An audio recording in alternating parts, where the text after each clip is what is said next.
Dragapult Ex deck profile. Running 4 Dreepy. This is just your starter for the line of Dragapult. You're running 4 Dracloak. This is the stage 1, and it has an ability called Recon Directive.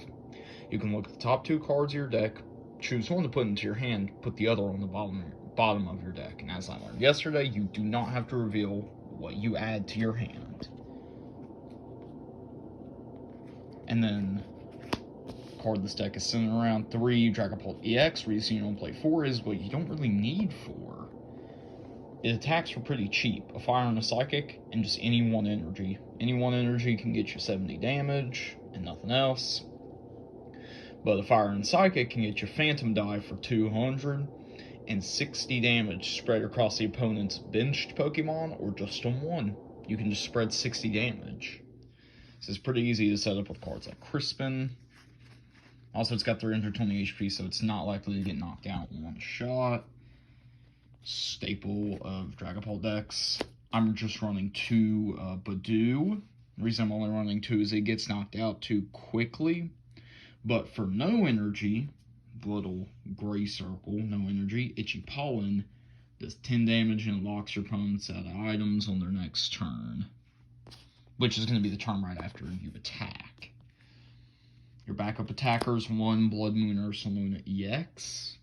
It's got a 5 energy cost attack, Blood Moon for 240, and it can't attack on the next turn, 260 HP. You think it's going to be pretty bad until you read Seasoned Skill.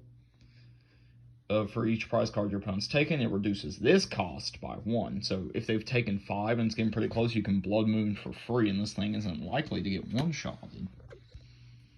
So, that's good. 1 Hulucha. Playing it for this, you're never attacking with it. You're playing it for its flying entry ability. When you put it onto your bench, you can choose 2 of your bench Pokemon, or 2 of your opponent's bench Pokemon, and put a damage counter on them each. That's all you play for. 1 Fez, absolute staple for Flip the Script when during the last turn, or during the opponent's last turn.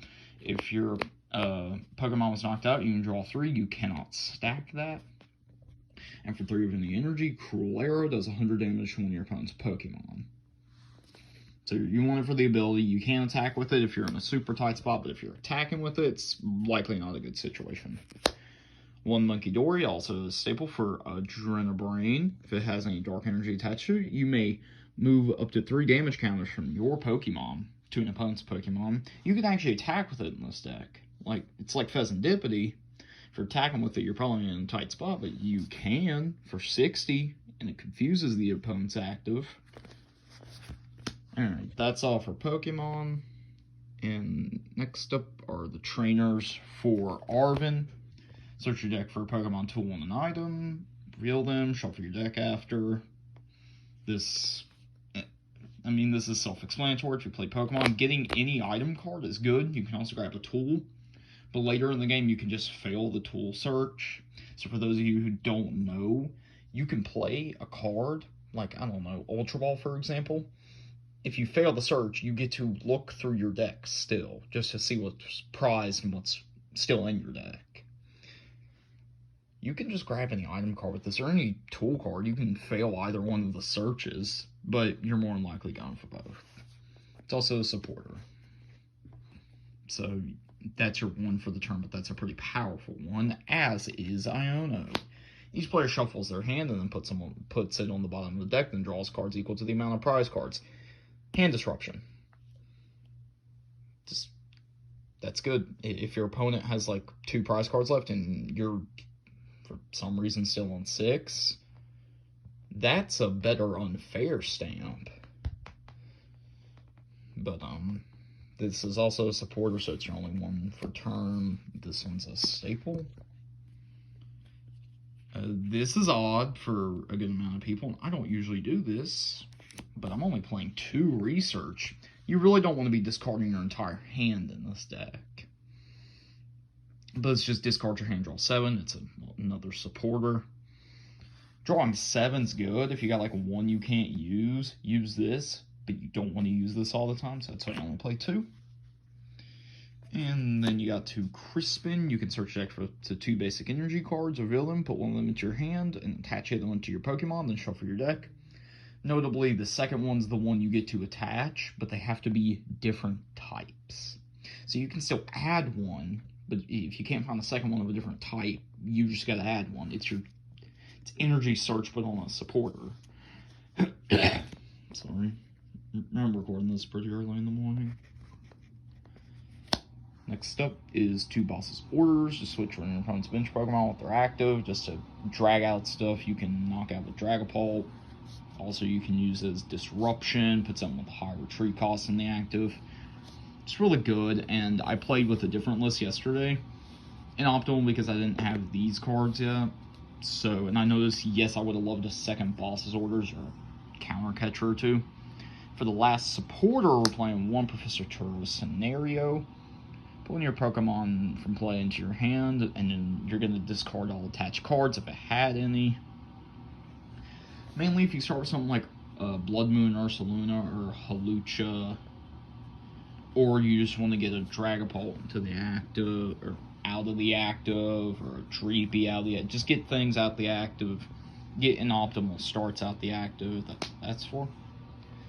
Next up, your items, which are 4 Ultra Ball. Discard 2 other cards, search your deck for a Pokemon, reveal it, shuffle your deck afterwards. No explanation needed for that one. 4 Buddy Buddy Poffin, search your deck for 2 basics with 70 or less HP and put them onto your bench, then shuffle your deck. Just good for getting multiple Dreepies out, which is what you want. 2 Nest Ball, just search your deck for a basic, bench it, and then shuffle your deck. Those last cards were pretty explanatory, as is this one. Energy Search. Search your deck for a basic energy, reveal it, shuffle your deck. Simple consistency pieces. Oh yeah, also, why am I not playing this over Earthen Vessel? Well, sometimes you don't want to discard. And Dragapult attacks were so cheap anyway, it doesn't matter. The card I really would have wanted yesterday when I played is 2 Counter Catcher. You can only use it if you have more prize cards remaining, and it does the same thing as Boss's Orders, but it doesn't take up your supporter for that turn because it's an item. So if you're behind, or if you're ahead, well, no, if you're behind, you can use Counter Catcher, not if you're ahead. I was thinking of it backwards. 2 Night Stretcher. This card's kind of hard to get for me. I got 1 out of I don't remember where. The trade for this one, but put a Pokemon basic energy card from your discard pile into your hand. Simple Recursion. I think that card's a bit pricey though for a common. Next up are like your tech things, I guess. I'd call it that switch, just mobility. If you have a Dragapult on the bench and like Blood Moon Ursaluna in the active, get that Blood Moon Ursaluna out, wait for them to take a little bit more prize cards, and then, you know, for the tool cards, we have 1 rescue board. It reduces the Pokemon's retreat cost by 1, and if its remaining HP is 30 or less, it has none. Dragapult already only retreats for 1, so does its entire evolution line. So it's free retreat anyway. And then the other tool I'm playing is an EXP share. Kind of wish I had this yesterday too. So you attach it to one of your bench Pokemon. If your active is knocked out, you take 1 energy from it and put it to the Pokemon that this card is attached to. So, really good. Because Dragapult attacks were so cheap, and it needs 2 different energies, it can get you 1 component of its attack cost. And for the only stadium we play is in Artisans. Either player, once during their turn, may search the deck for a basic Pokemon that doesn't have a rule box, and put it onto their bench. Put it onto their bench and then shuffle their deck. These cards are worded so weirdly. Why does it tell me I have to shuffle my deck? Like, I know I have to shuffle my deck. It's weird. But you use this so you can bump people's stadiums and his consistency. Just watch out, both players can do it. So, it does give your opponent consistency, but if they are playing like the in deck or something, you want to get In's Castle out of there so they don't have free retreat.